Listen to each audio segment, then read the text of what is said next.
Hello, નમસ્તે, નમસ્કાર, જય શ્રી રામ, જય શ્રી કૃષ્ણ. ધોરણ 11 અને 12 માં ભણતા વિદ્યાર્થીઓનો અંગ્રેજી ગ્રામરનો એક મહત્વનો ટોપિક ઇન્ફોર્મેશન ટ્રાન્સફરની સિરીઝમાં તમારું સ્વાગત છે. જેમાં આજે ડિસ્કસ કરીશું ઇન્ફોર્મેશન ટ્રાન્સફર પાર્ટ નંબર 11. પણ આગળના 10 ભાગ જેટલા બી વિદ્યાર્થીઓને જોવાના બાકી હોય ખાસ જોજો. કારણ ઇન્ફોર્મેશન ટ્રાન્સફર અલગ અલગ સ્વરૂપે પૂછાય છે. ટેબલ સ્વરૂપે આપી શકે, પાઈ ચાર્ટ સ્વરૂપે આપી શકે, ટ્રી ડાયાગ્રામ સ્વરૂપે આપી શકે અને આલેખ સ્વરૂપે પણ આપી શકે. તો જેટલા તમે મેક્સિમમ ઇન્ફોર્મેશન ટ્રાન્સફર સોલ્વ કરશો એટલું જ કામ તમારું આસાન બનશે અને તમે 5 માંથી મેક્સિમમ માર્ક્સ સ્કોર કરી શકશો. તો બધા જ ભાગમાં શોર્ટ સમયમાં આસાન વાક્ય રચના સાથે મેં તમને બધા જ ભાગ સમજાવેલા છે. તો એના માટે તમે પ્લેલિસ્ટની વિઝિટ કરી શકો અને તમારો કોન્ફિડન્સ ઇન્ફોર્મેશન ટ્રાન્સફરમાં મેળવી શકો. આજના પાર્ટ નંબર 11 માં જે ઇન્ફોર્મેશન ટ્રાન્સફર ડિસ્કસ કરવાનું છે એ છે તમારું આલેખ સ્વરૂપે. તો સૌથી પહેલું કામ કરવાનું શાંતિથી એ કે આલેખમાં તમને કયા મુદ્દા આપેલા છે.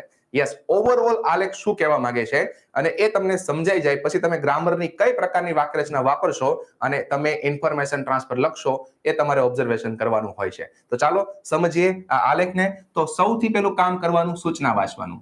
Study the following data and write 10 sentences about it. હવે આ આલેખની ઉપર તમને એક હેડિંગ આપેલું છે, selling of electric vehicle in a month, value in 1000. Yes, આવું લખેલું છે. તો શું કહેવા માંગે છે કે એક જ મહિનાની અંદર અલગ અલગ ઇલેક્ટ્રોનિક વ્હીકલ સેલ કરેલા છે એ તમને અહીંયા રાજ્ય વાઇઝ માહિતી આપેલી છે. યસ, ઓલ ઓવર અલગ અલગ ઇન્ડિયાના રાજ્ય વાઇઝ માહિતી આપેલી છે અને તમને જે અહીંયા વેલ્યુ આપેલી છે 1000 માં છે. આનો મતલબ શું થાય? આનો મતલબ થાય 76800, 48600, 43200, 42400 અને 40900.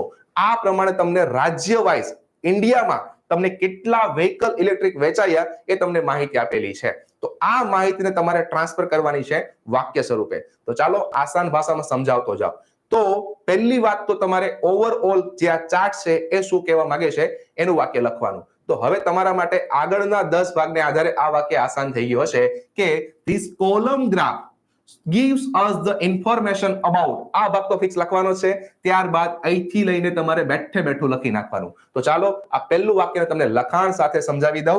Yes, this column graph shows us the information about. અહીંથી લઈને અહીંયા સુધી અને ત્યારબાદ મને અહીંયા અલગ અલગ રાજ્ય હોવાથી મેં in all over India add કરેલું છે. તમે આવી વાક્ય રચના તમારા હિસાબે પણ સેટ કરી શકો. તો મિત્રો આ તો આપણું પહેલું વાક્ય. હવે શું કરવાનું?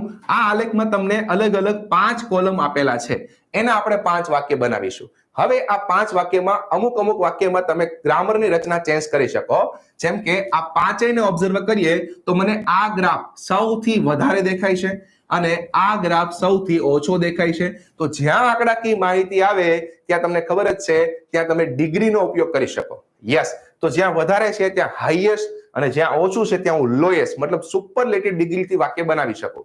યસ, તો આ પ્રમાણે આપણે અલગ અલગ વાક્ય બનાવીશું અને બધા જ વાક્ય લખાઈ જાય પછી છતાંય તમને નાનું દેખાય ઇન્ફોર્મેશન ટ્રાન્સફર તો તમે હજુ કમ્પેરિઝન કરી શકો. યસ, કમ્પેરેટિવ ડિગ્રીની મદદથી પણ વાક્ય બનાવી શકો. જેમ કે બિહાર અને રાજસ્થાનની કમ્પેર કરીએ તો બિહારમાં 43200 સોલ્વ થયેલા છે અને અહીંયા 42400 છે. તો આનો મતલબ આના કરતા આ રાજ્યમાં વધારે છે. તમે એવું દર્શાવવા માટે કમ્પેરેટિવ ડિગ્રી પણ ઉપયોગ કરી શકો. તો મિત્રો આવી રીતે અલગ અલગ વાક્ય રચનાથી તમે આસાનીથી ઇન્ફોર્મેશન ટ્રાન્સફર લખી શકો. તો ચાલો સરસ અને આસાન ભાષામાં જ બધા જ વાક્યો લખેલા છે જે આપણે વન બાય વન સમજતા જઈએ. તો સૌથી પહેલું, Gujarat sold the highest number of electric vehicle in a month. It is 76800, 76800. આ પ્રમાણે તમારું પહેલું વાક્ય બની ગયું. અહીંયા વધારે હોવાથી મેં ધ હાઈએસ્ટ સુપરલેટિવ ડિગ્રીનો ઉપયોગ કરેલો છે.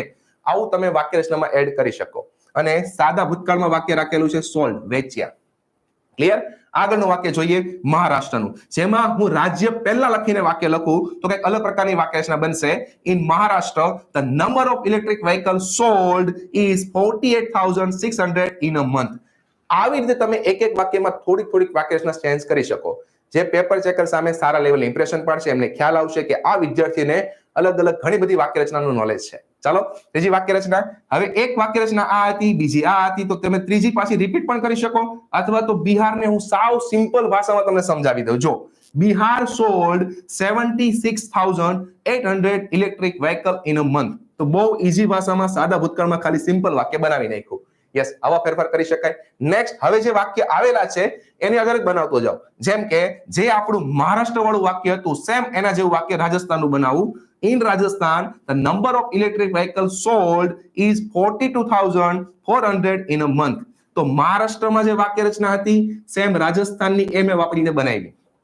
આવું પણ રિપીટ કામકાજ કરી શકાય. અને છેલ્લે જે અહીંયા હાઈએસ્ટ વાળો મુદ્દો હતો એ અહીંયા આપણે લોએસ્ટ વાળા મુદ્દા પ્રમાણે હરિયાણાનો બનાવીએ. યસ, જે બનશે Haryana sold the lowest number of electric vehicle in a month, it is 40,900. તો તમે શાંતિથી બધા વાક્યને ઓબ્ઝર્વ કરશો ને તો મહારાષ્ટ્ર અને રાજસ્થાનની મેં સેમ વાક્ય રચના વાપરી અને ગુજરાત અને હરિયાણાની વાક્ય રચના મેં સેમ વાપરી છે. તો આ પ્રમાણે તમે કામકાજ કરી શકો.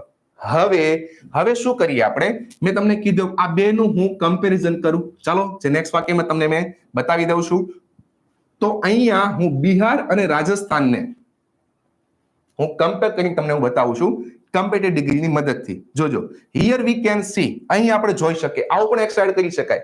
અહીં આપણે જોઈ શકીએ છીએ the number of electric vehicle sold in Bihar is higher than Rajasthan. તો અહીંયા હાયર ધેન એ કમ્પેરેટિવ ડિગ્રીની નિશાની છે.